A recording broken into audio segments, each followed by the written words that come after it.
Hi, I'm Emma Downs with this week's Advertiser headlines. Derbyshire's new parking regime has seen 3,000 tickets issued in the first 4 weeks. Almost 1,000 of these have been issued in the High Peak and Derbyshire Dales. Derbyshire County Council is urging motorists to read the parking signs and stick to the rules if they don't want a parking fine. Tickets for the most serious offences can cost as much as £105 if not paid within 28 days. Half of all tickets issued so far have been paid. Former Chancellor Ken Clarke has described the current recession as probably the worst in living memory during a visit to Buxton. The Shadow Business Secretary met staff at Lee Manufacturing last Friday to see how local companies were coping during the economic downturn. He was accompanied by local Conservative candidate Andrew Bingham. I called in to see Andrew Bingham and one of the employers in his constituency, Lee Manufacturing.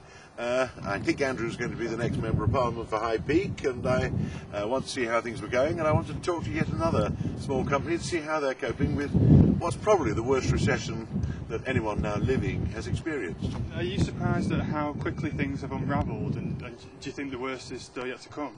Well, 12 months ago, I was talking about a downturn. Even I wasn't using the word recession, and I'd been warning about debt for several years before that, household debt as well as government debt. Everything really came grinding to a halt in the autumn, and the effect on the real economies turned out to be extremely severe. What's worrying is it's very uncertain. No one can sensibly answer the question exactly how deep is it going to be and how long is it going to last. We keep urging the government to do sensible things like refinancing the banks. We keep urging them, when they produce schemes to help small business, to move on from the press release to actually getting somebody to see the money. They're quite incompetent at moving on from a parliamentary announcement to a scheme being in practice, so that I can meet businessmen who say they've got help. What would the Conservative government actually have done differently? The one problem we have here is our public finances were in a mess thanks to Gordon Brown before the credit crunch even started. We would also have heeded all the warnings about the imbalance in the economy and looked at what was obviously a house price bubble, obviously a credit bubble, and done something about it. I also think we would have realised that the new regulation system which Gordon Brown had set up for the banks was plainly not working. We need businesses to expand, we need to invest and create jobs so we can get the High Peak people working. You must still be worrying though when you hear about jobs going to places like Visual Mogul, Otters Controls, Hartington Creamery. Absolutely, we're not immune from this. What's happening in the big cities and the big business centres in the country is happening in the High Peak. This recession is reaching to places where we just never expected it to get to. In other news, the 2009 Buxton Festival officially launched this week.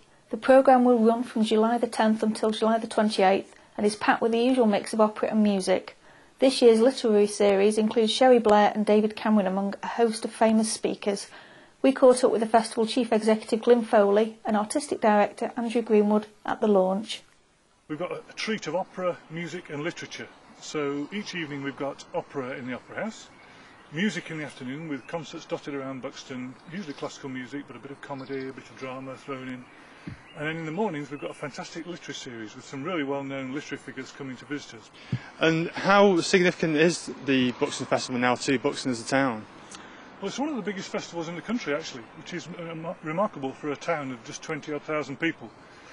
So we reckon we generate about £4 million for not just Buxton but for the whole region, spreading right across Derbyshire.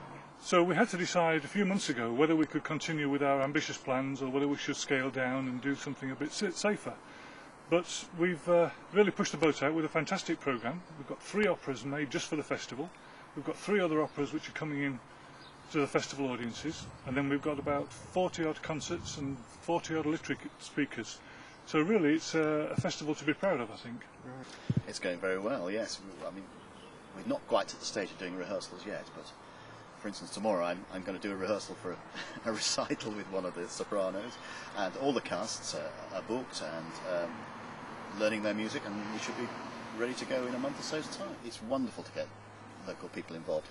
Most of our audiences come from outside, but there is no reason why everybody around here shouldn't enjoy this fantastic festival. There is so much variety now, community stuff and the world music and the operas. Everybody come and give the operas a try, because what makes this town different from any other one of 20,000 people is it's got that fantastic, beautiful opera house.